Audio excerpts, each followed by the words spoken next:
Hello students, this is our channel Learning with Nandi. ಇವತ್ತು science exam blue print ಅಲ್ಲಿ ಏನೇನ್ changes ಆಗಿದೆ, ಆ blue print design student friendly ಆಗಿ ಹೇಗ್ ಚೇಂಜ್ ಆಗಿದೆ, ಯಾವ ಸೆಕ್ಷನ್ ಅಲ್ಲಿ ಯಾವ ತರ ಮಾರ್ಕ್ಸ್ ಡಿಸ್ಟ್ರಿಬ್ಯೂಷನ್ ಆಗಿದೆ, ಓಲ್ಡ್ ಕ್ವೆಶನ್ ಪೇಪರ್ ಪ್ಯಾಟರ್ನ್ ಮತ್ತೆ ನ್ಯೂ ಕ್ವೆಶನ್ ಪೇಪರ್ ಪ್ಯಾಟರ್ನ್ ಯಾವ ತರ ಹೊಂದಾಣಿಕೆ ಇದೆ, ಮತ್ತೆ ಆ ಚೇಂಜಸ್ ನಮಗೆ ಯಾವ ತರ ಬೆನಿಫಿಟ್ ಆಗುತ್ತೆ ಅನ್ನೋದನ್ನ ನಾನು ಇಲ್ಲಿ ತಿಳಿಸ್ಕೊಡ್ತಿದ್ದೀನಿ. ನಾವ್ 80 ಮಾರ್ಕ್ಸ್ ಬರೆಯುವಂತ ಥಿಯರಿ ಯಾವುದೇ ಚೇಂಜಸ್ ಆಗಿಲ್ಲ. 20 ಮಾರ್ಕ್ಸ್ ಇಂಟರ್ನಲ್ಸ್ ಕೂಡ ಚೇಂಜ್ ಆಗಿಲ್ಲ. Marks distribution for biology, chemistry and physics ಕೂಡ ಚೇಂಜ್ ಆಗಿಲ್ಲ. ಬಯಾಲಜಿಯಲ್ಲಿ ಯಾಕೆ 30 ಆಗುತ್ತೆ ಅಂದ್ರೆ, ಅವರ್ ಎನ್ವಿರಾನ್ಮೆಂಟ್ ಅನ್ನೋ ಒಂದು ನ್ಯಾಚುರಲ್ ರಿಸೋರ್ಸಸ್ ಚಾಪ್ಟರ್ ಬಯಾಲಜಿ 25+5 ಆಗುತ್ತೆ. ಅದಕ್ಕೆ ಬಯಾಲಜಿ 30 ಮಾರ್ಕ್ಸ್ ಮ್ಯಾಕ್ಸಿಮಮ್ ಸ್ಕೋರ್ ಮಾಡುವಂತ ಏರಿಯಾ ಇದು. ಮತ್ತೆ ಕೆಮಿಸ್ಟ್ರಿಯಲ್ಲಿ 25, ಫಿಸಿಕ್ಸ್ ಅಲ್ಲಿ 25, ಇವೆರಡು ಚೇಂಜಸ್ ಆಗಲ್ಲ. ಯಾಕಂದ್ರೆ ಇಂಟರ್ನಲ್ ಚಾಯ್ಸಸ್ ಇರ್ತಿತ್ತು ಲಾಸ್ಟ್ ಇಯರ್ ಅಲ್ಲಿ ನಮ್ಗೆ ಫಿಸಿಕ್ಸ್ ಕೆಮಿಸ್ಟ್ರಿಯಲ್ಲಿ, ಮತ್ತೆ ಬಯಾಲಜಿಲೂ ಕೆಲವೊಂದ್ಸಾರಿ ಆತರ ಆಗ್ತಿತ್ತು. ಅಂದ್ರೆ ಕೇಸ್ ಸ್ಟಡಿ 2 ಕೆಮಿಸ್ಟ್ರಿನ ಕೊಟ್ಟು 5 ಮಾರ್ಕ್ಸ್ ಅಲ್ಲಿ 2 ಫಿಸಿಕ್ಸ್ ಕೊಡ್ತಾ ಇದ್ರು, ಅಥವಾ 5 ಮಾರ್ಕ್ಸ್ ಬರುವಂತ ಕ್ವೆಶನ್ ನ ತಗೊಂಡೋಗಿ ಕೇಸ್ ಸ್ಟಡಿಯಲ್ಲಿ ಇಂಟರ್ನಲ್ ಚಾಯ್ಸ್ ತರ ಕೊಡ್ತಿದ್ರು. ಆ ತರ ಚೇಂಜಸ್ ಮಾಡಿ ನಂಬರ್ ಆಫ್ ಕ್ವೆಶನ್ಸ್ ನ ಇನ್ಕ್ರೀಸ್ ಆರ್ ಡಿಕ್ರೀಸ್ ಮಾಡ್ತಿದ್ರು. Marks allotment for that particular question ಕೂಡ ವೇರಿ ಆಗ್ತಿತ್ತು. ಆದ್ರೆ ಈ ಸಾರಿಯಿಂದ ಆತರ ಯಾವ ಕನ್ಫ್ಯೂಷನ್ಸ್ ಆಗಲ್ಲ. ನಮ್ಗೆ ಯಾವ ಕ್ವೆಶನ್ ಅಟೆಂಡ್ ಮಾಡ್ಬೇಕು ಅಟೆಂಡ್ ಮಾಡಬಾರ್ದು ಅನ್ನೋ ಕನ್ಫ್ಯೂಷನ್ಸ್ ಕೂಡ ಇಲ್ದಿರ ಈಸಿಯಾಗಿ ಹೆಂಗೆ ಬೆನಿಫಿಷಿಯಲ್ ಚೇಂಜಸ್ ಆಗಿದೆ ಅನ್ನೋದನ್ನ ಹೇಳ್ತೀನಿ ನೋಡಿ. ಇಲ್ಲಿ ಓಲ್ಡ್ ಪ್ಯಾಟರ್ನ್ ಅಲ್ಲಿ ನಮ್ಗೆ section A, B, C, D, E ಇರ್ತಿತ್ತು. ಅಂದ್ರೆ 5 ಸೆಕ್ಷನ್. ಸೆಕ್ಷನ್ ಎ ಅಲ್ಲಿ ಯಾವಾಗ್ಲೂ ಆಬ್ಜೆಕ್ಟಿವ್ ಟೈಪ್ಸ್ ಆಫ್ ಕ್ವೆಶನ್ಸ್ ಇರ್ತಿತ್ತು, 1 ಮಾರ್ಕ್ ಕ್ವೆಶನ್ಸ್. ಸೆಕ್ಷನ್ ಬಿ ಅಲ್ಲಿ ಎಲ್ಲ 2 ಮಾರ್ಕ್ಸ್ ಕ್ವೆಶನ್ಸ್ ಇರ್ತಿತ್ತು, ಇಂಟರ್ನಲ್ ಚಾಯ್ಸಸ್ ಎಲ್ಲ ಒಂದ್ ಕಡೆ ಯಾವ್ದೋ ಒಂದ್ ಕ್ವೆಶನ್ಗೆ ಇರ್ತಿತ್ತು. ಮತ್ತೆ 3 ಮಾರ್ಕ್ಸ್ ಕ್ವೆಶನ್ ಸೆಕ್ಷನ್ ಸಿ ಅಲ್ಲಿ ಇರ್ತಿತ್ತು, ಅದ್ರಲ್ಲಿ ಕೂಡ ಇಂಟರ್ನಲ್ ಚಾಯ್ಸಸ್ ಇರ್ತಿತ್ತು. ಬಟ್ ಕೆಮಿಸ್ಟ್ರಿ ಎಷ್ಟ್ ಬರುತ್ತೆ, ಫಿಸಿಕ್ಸ್ ಎಷ್ಟ್ ಬರುತ್ತೆ, ಬಯಾಲಜಿ ಎಷ್ಟ್ ಬರುತ್ತೆ ಅನ್ನೋ ಐಡಿಯಾ ನಮ್ಗೆ ಇರ್ತಿರ್ಲಿಲ್ಲ. ಮತ್ತೆ ಸೆಕ್ಷನ್ ಡಿ ಅಲ್ಲಿ 5 ಮಾರ್ಕ್ಸ್ ಕ್ವೆಶನ್ಸ್ ಇರ್ತಿತ್ತು. 3 ಮಾರ್ಕ್ಸ್ ಕ್ವೆಶನ್ ಆದ್ಮೇಲೆ 5 ಮಾರ್ಕ್ಸ್ ಕ್ವೆಶನ್ ಇರ್ತಿತ್ತು. ಆ 5 ಮಾರ್ಕ್ಸ್ ಕ್ವೆಶನ್ ಅಲ್ಲಿ ನಮಗೆ ಬೇಕಾಗುವಂತ ಕ್ವೆಶನ್ ಯಾವ್ದು ಇಲ್ಲ ಅಂದಿದ್ರೆ ನಮ್ಗೆ ಈಸಿಯಾಗಿ 5 ಮಾರ್ಕ್ಸ್ ಹೊರಟೋಗ್ತಿತ್ತು. ಆಮೇಲೆ ಸೆಕ್ಷನ್ ಇ ಅಲ್ಲಿ ಯಾವಾಗ್ಲೂ ಕೇಸ್ ಸ್ಟಡಿನೇ ಇರ್ತಿತ್ತು, ಅದು 4 ಮಾರ್ಕ್ಸೇ ಆಗಿರ್ತಿತ್ತು. ಆದ್ರೆ ಈ ಸಾರಿಯಿಂದ ನ್ಯೂ ಪ್ಯಾಟರ್ನ್, ಓಲ್ಡ್ ಪ್ಯಾಟರ್ನ್ ಅಲ್ಲಿ A B C D E ಅಂತ ಸೆಕ್ಷನ್ಸ್ ಇದ್ದಾಗ ನಮ್ಗೆ ಕನ್ಫ್ಯೂಷನ್ಸ್ ಜಾಸ್ತಿ ಆಗ್ತಿತ್ತು. ಆದ್ರೆ ಈಗ ನ್ಯೂ ಪ್ಯಾಟರ್ನ್ ಅಲ್ಲಿ ನಮ್ಗೆ ಎಷ್ಟು ಬೆನಿಫಿಟ್ಸ್ ಇದೆ ಅಂದ್ರೆ, ನಮಗ್ ಬೇಕಾಗುವಂತ ಕ್ವೆಶನ್ ನ ಈಸಿಯಾಗಿ ಅಟೆಂಡ್ ಮಾಡ್ಬೋದು. ಅಟೆಂಡ್ ಮಾಡೋದ್ರ ಜೊತೆಗೆ ನಮ್ಗೆ ಗೊತ್ತಿಲ್ಲದೆ ಇರೋ ಕ್ವೆಶನ್ ನ ಹೇಗೆ ಸ್ಟ್ರಾಟಜಿಕ್ ಆಗಿ ಕ್ರ್ಯಾಕ್ ಮಾಡ್ಬೇಕು ಅನ್ನೋದು ನಮ್ಗೆ ಕಾನ್ಫಿಡೆನ್ಸ್ ಬರುವಂತ ಪ್ಯಾಟರ್ನ್ ಇದು.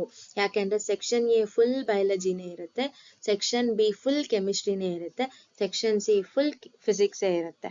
ಅವಾಗ ಏನಾಗುತ್ತೆ, MCQs ಅಲ್ಲಿ ನಮ್ಗೆ ಬೇಕಾಗುವಂತ ಕ್ವೆಶನ್ಸ್ ನಮ್ಮ ನಾಲೆಡ್ಜ್ಗೆ ತಕ್ಕಂತೆ ಯಾವ ಚಾಪ್ಟರ್ ಇಂದ ಬಂದಿದೆ ಅಂತ ಥಿಂಕ್ ಮಾಡಿ, ಆ ಚಾಪ್ಟರ್ ಅಲ್ಲಿ ಯಾವ ಕಾನ್ಸೆಪ್ಟ್ ಮೇಲೆ ಇದೆ, ಆ ಕಾನ್ಸೆಪ್ಟ್ ರಿಲೇಟೆಡ್ ಆಪ್ಷನ್ಸ್ ಇದೆಯಾ, ಆಪ್ಷನ್ ಅಲ್ಲಿ ಯಾವ್ದು ನಮ್ಗೆ ಅನ್ರಿಲೆವೆಂಟ್ ಇದೆ ತೆಗೆದ್ರೆ ಸಾಕು, ಆ ರಿಲೆವೆಂಟ್ ಆನ್ಸರ್ ನಮ್ ಕ್ವೆಶನ್ಗೆ ಸಿಕ್ಕಿದೆ ಅಂತ ಅರ್ಥ.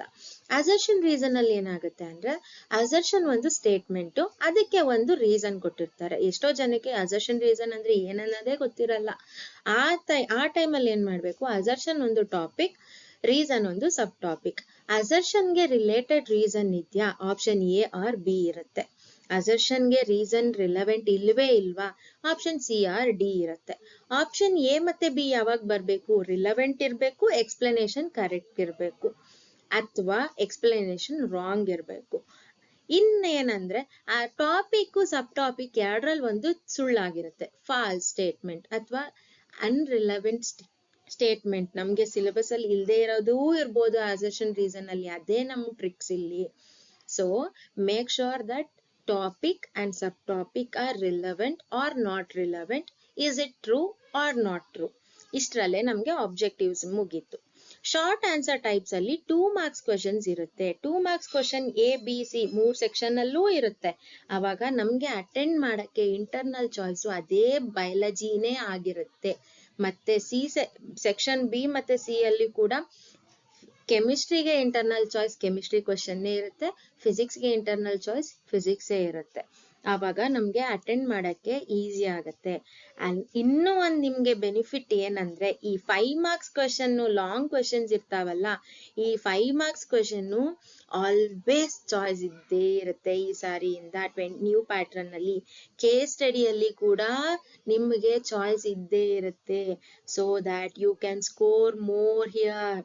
ನೀವ್ ಯಾವಾಗ ನಿಮ್ ಕಾನ್ಸಂಟ್ರೇಷನ್ ನ ಲಾಂಗ್ ಟೈಪ್ ಕ್ವೆಶನ್ಸ್ ಅಂದ್ರೆ ಕಾನ್ಸೆಪ್ಟ್ ಅಂಡರ್ಸ್ಟ್ಯಾಂಡಿಂಗ್ ಲೆವೆಲ್ಗೆ ನೀವು ಹೋಗಿರ್ತೀರಾ, ಆವಾಗ ನೀವು ಇಲ್ಲಿ ಮಾರ್ಕ್ಸ್ ಕಳ್ಕೊಳೋ ಚಾನ್ಸಸ್ ಇರಲ್ಲ. Short answer type 2, long answer and case study ಈಸಿಯಾಗಿ ಸ್ಕೋರ್ ಮಾಡ್ಬೋದು. Because number of questions constant, biology and physics and chemistry separate ಇರುತ್ತೆ, ಯಾವ ಕನ್ಫ್ಯೂಷನ್ಸ್ ಇರಲ್ಲ, ಈಸಿ ಸ್ಕೋರ್ ಮಾಡ್ಬೋದು. ಹಂಗೆ ಇಲ್ಲಿ ಓಲ್ಡ್ ಪ್ಯಾಟ್ರನ್ ಮತ್ತೆ ನ್ಯೂ ಪ್ಯಾಟ್ರನ್ ಅಲ್ಲಿ ನಾವು ಜಾಸ್ತಿ ಫೋಕಸ್ ಯಾವ್ದ್ರ ಮೇಲೆ ಮಾಡ್ಬೇಕು ಅಂದ್ರೆ, ಈ ಓಲ್ಡ್ ಪ್ಯಾಟ್ರನ್ ನಾವು ಬಿಟ್ಬಿಡಿ, ಈಗ ಹಳೇದ್ ಏನ್ ಓದಿದ್ದೀರಾ ಅದೆಲ್ಲ ಬಿಟ್ಬಿಡಿ.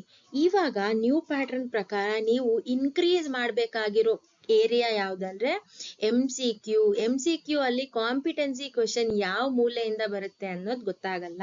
ಯಾಕೆ ಅಂದ್ರೆ MCQs ಅಲ್ಲಿ ಯಾವಾಗ್ಲೂ ಟೆಕ್ಸ್ಟ್ ಬುಕ್ ಪಾರ್ಟ್ ಆಫ್ ವ್ಯೂನೇ ನೋಡಿರ್ತಾರೆ. ಆ text book part of view ಅಂದ್ರೆ ಟೆಕ್ಸ್ಟ್ ಬುಕ್ ಅಲ್ಲಿ ನಾವು ಓದಿದ್ರು ಯಾಕೆ ನಾವು ಅಟೆಂಡ್ ಮಾಡಕ್ ಆಗಲ್ಲ? ಬಿಕಾಸ್ ನೀವು ಆ ಕ್ವೆಶನ್ ಪೇಪರ್ ಅಲ್ಲಿ ಇರುವಂತ ಕ್ವೆಶನ್ ನ ಅರ್ಥ ಮಾಡ್ಕೊಂಡು ಕಾನ್ಸೆಪ್ಟ್ ನ ಅಪ್ಲೈ ಮಾಡಲ್ಲ. ಅದಕ್ಕೆ ಕಾಂಪಿಟೆನ್ಸಿ ಕ್ವೆಶನ್ ಫೇಲ್ ಆಗ್ತೀರಾ. ಕಾಂಪಿಟೆನ್ಸಿ ಕ್ವೆಶನ್ ನ ಈಸಿಯಾಗಿ ಅಟೆಂಡ್ ಮಾಡೋದ್ ಹೆಂಗೆ ಅಂದ್ರೆ, ನಿಮ್ಗೊಂದು ಎಕ್ಸಾಂಪಲ್ ಕೊಡ್ತೀನಿ ನೋಡ್ಕೊಳ್ಳಿ. ಯಾಕೆ ಎಕ್ಸಾಂಪಲ್ ಕೊಡ್ತಿದ್ದೀನಿ ಅಂದ್ರೆ, ಕ್ವೆಶನ್ ನೆಗೆಟಿವ್ ಫಾರ್ಮ್ ಅಲ್ಲಿ ಇದೆಯಾ ಪಾಸಿಟಿವ್ ಫಾರ್ಮ್ ಅಲ್ಲಿ ಇದೆಯಾ ಅನ್ನೋದು ಕೂಡ ಮೇನ್ ಕಾನ್ಸೆಪ್ಟ್ ಆಗಿರುತ್ತೆ. Which is not a correct option ಅಂತ ಕೇಳಿರ್ಬೋದು, ಅಥವಾ which is not belonging to ಅಂತ ಕೇಳಿರ್ಬೋದು. One example for the competency ಅಂದ್ರೆ ಅದೂ ಇಲ್ವಾ, ಟೆಕ್ಸ್ಟ್ ಬುಕ್ ಅಲ್ಲೇ ಇಲ್ದೇ ಇರುವಂತ ಕಾನ್ಸೆಪ್ಟ್ ಅಂತ ನೀವ್ ಅನ್ಕೋತೀರಾ. ಆದ್ರೆ ಟೆಕ್ಸ್ಟ್ ಬುಕ್ ಅಲ್ಲಿ ಥಿಂಕ್ ಇಟ್ ಓವರ್ ಅಂತ ಒಂದು ಬಾಕ್ಸಸ್ ಕೊಟ್ಟಿರ್ತಾರೆ. ಟೆಕ್ಸ್ಟ್ ಬುಕ್ ಅಲ್ಲಿ ಎಲ್ಲಾ ಚಾಪ್ಟರ್ ಅಲ್ಲೂ ಒಂದೊಂದು ಕಾನ್ಸೆಪ್ಟ್ ಥಿಂಕ್ ಇಟ್ ಓವರ್ ಅಂತ ಕೊಟ್ಟಿರ್ತಾರಲ್ಲ, ಆ ಪಾರ್ಟ್ ಇಂದ ಬರುವಂತ ಕ್ವೆಶನ್ಸ್ ಕಾಂಪಿಟೆನ್ಸಿ ಕ್ವೆಶನ್ಸ್ ಆಗಿರುತ್ತೆ. ಅಥವಾ ಆಕ್ಟಿವಿಟಿ ಬಾಕ್ಸಸ್ ಕೊಟ್ಟಿರ್ತಾರೆ, ಆಕ್ಟಿವಿಟಿ ಬಾಕ್ಸಸ್ ಅಲ್ಲಿ ಬರುವಂತ ಕ್ವೆಶನ್ಸ್ ಕೂಡ ಆಗಿರ್ಬಹುದು ಈ ಕಾಂಪಿಟೆನ್ಸಿ ಕ್ವೆಶನ್ಸ್. ಅದೂ ಅಲ್ವಾ, ಕ್ವೆಶನ್ಸ್ ಅಂತ ಥಿಂಕ್ ಓವರ್ ಅಥವಾ ನೋ ಮೋರ್ ಅಂತ ಬಾಕ್ಸಸ್ ಇರ್ತವೆ. ಆ ನೋ ಮೋರ್ ಬಾಕ್ಸ್ ಇಂದಾನು ಕೂಡ ಕಾಂಪಿಟೆನ್ಸಿ ಕ್ವೆಶನ್ ಬರ್ಬೋದು. ಆದ್ರೆ out of text book, out of syllabus ಅಂತೂ ನಿಜ ಆಗಿರಲ್ಲ. ನೀವು ಓದೋವಾಗ NCERT ಚೆನ್ನಾಗಿ ಓದಿದ್ದೀರಾ, pin to pin, point to point, line by line, use highlighter while reading NCERT and know more about that concept which is not specified in the textbook. ಆಗ ನೀವು ಈ ಕಾಂಪಿಟೆನ್ಸಿ ಕ್ವೆಶನ್ಸ್ ನ ಅಟೆಂಡ್ ಮಾಡಬಹುದು. ಜೊತೆಗೆ balance distribution ಆಗಿರುತ್ತೆ essay 1 short answer type 1 ಮತ್ತೆ short answer type 2 ಅಲ್ಲಿ. ಆವಾಗ 2 marks ಮತ್ತೆ 3 marks ಈಕ್ವಲ್ ಆಗಿ ಬ್ಯಾಲೆನ್ಸ್ ಆಗಿರೋದ್ರಿಂದ ನಿಮ್ಗೆ ಎಕ್ಸ್ಟ್ರಾ ಫೋಕಸ್ ಏನು ಇಲ್ಲಿ ಅಷ್ಟು ಬೇಕಾಗಲ್ಲ. ಯೂಶಲಿ ನೀವು ಅರ್ಥ ಮಾಡ್ಕೊಂಡಿರೋ ಅಂತ ಕಾನ್ಸೆಪ್ಟ್ಸ್ ಡ್ರಾಯಿಂಗ್ ಕ್ವೆಶನ್ಸ್ ಅಥವಾ equation based questions, problem solving type of questions ಇಲ್ಲಿ ಇರುತ್ತೆ.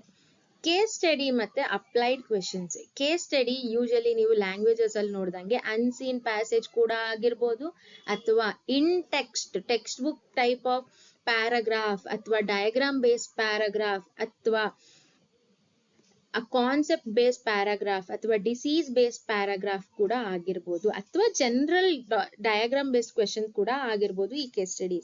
ಈ ಅಪ್ಲಿಕೇಶನ್ ಕ್ವೆಶನ್ಸ್ ನೀವು ಏನ್ ಅರ್ಥ ಮಾಡ್ಕೊಂತಿದ್ದೀರಾ ಆ ಕಾನ್ಸೆಪ್ಟ್ ನ ಕೇಸ್ ಅಲ್ಲಿ, ಅದ್ರ ಬೇಸ್ ಮೇಲೆ ಕ್ವೆಶನ್ಸ್ ಇರುತ್ತೆ. Not the direct answers given in the case ಅಲ್ಲಿ ಡೈರೆಕ್ಟ್ ಆನ್ಸರ್ ನಿಮ್ಗೆ ಯಾವತ್ತೂ ಸಿಗಲ್ಲ. ನೀವು ಆ ಕಾನ್ಸೆಪ್ಟ್ ನ ಹೆಂಗ್ ಅರ್ಥ ಮಾಡ್ಕೊಂಡು ಆ ಕ್ವೆಶನ್ ನ ಅಟೆಂಡ್ ಮಾಡ್ತೀರಾ ಅನ್ನೋದು ಇಲ್ಲಿ ಮೇನ್ ಇಂಪಾರ್ಟೆಂಟ್. ಮತ್ತೆ ಈ ಕ್ವೆಶನ್ ಪೇಪರ್ ಪ್ಯಾಟರ್ನ್ ನಿಮ್ಗೆ ಏಕ್ದಮ್ fully student friendly so that you can score good from this time. Focus more on understanding concepts and relevant topics related to that questions in that old question papers. ಮತ್ತೆ ಎಲ್ಲಾ ತರದ್ದು competency questions ಅಂತಾನೆ ಒಂದು PDF CBSE board ಅಲ್ಲಿ ಇದೆ, ಅದನ್ನು ಕೂಡ ನೀವು ನೋಡ್ಬೋದು. ಅಥವಾ ಬೇರೆ ಯಾವ್ದಾದ್ರು ನೀವು ಏನ ರೆಫರೆನ್ಸ್ ಇಟ್ಕೊಂಡಿರ್ತೀರಾ ಟೆಕ್ಸ್ಟ್ ಬುಕ್ಸ್, ಅದನ್ನು ಕೂಡ ಓದಿ. ಎಲ್ಲಾ ಓದಿ, ಆದ್ರೆ ಯಾವ್ದನ್ನು ಮರಿಬೇಡಿ. ಓದೋದ್ರ ಜೊತೆಗೆ ಆ ಕಾನ್ಸೆಪ್ಟ್ಸ್ ನ ಅಪ್ಲೈ ಮಾಡೋ ಎಬಿಲಿಟಿ ನಿಮ್ ತಲೆಗೆ ಸ್ವಲ್ಪ ಕೊಟ್ಟು ಆ ಬ್ರೈನ್ ಸ್ವಲ್ಪ ಯೂಸ್ ಮಾಡಿ. ಮತ್ತೆ ಟೈಮ್ ಮ್ಯಾನೇಜ್ಮೆಂಟ್ ಚೆನ್ನಾಗಿ ಮಾಡ್ಕೊಳ್ಳಿ. ಕೇಸ್ ಸ್ಟಡಿಯಲ್ಲಿ ಟೈಮ್ ವೇಸ್ಟ್ ಮಾಡಬೇಡಿ. ಜೊತೆಗೆ ಈ ಬ್ಲೂ ಪ್ರಿಂಟ್ ಆಧಾರವಾಗಿ ನೀವು ಯಾವ ತರ ಪ್ಲಾನ್ ಮಾಡ್ತೀರಾ ಎಕ್ಸಾಮ್ಸ್ ಓದೋದಕ್ಕೆ ಅನ್ನೋದನ್ನು ಕೂಡ ನಾನು ಬೇಕಾದ್ರೆ ವಿಡಿಯೋ ಮಾಡಿ ಹಾಕ್ತೀನಿ, so that you can score good. Happy learning. Thank you.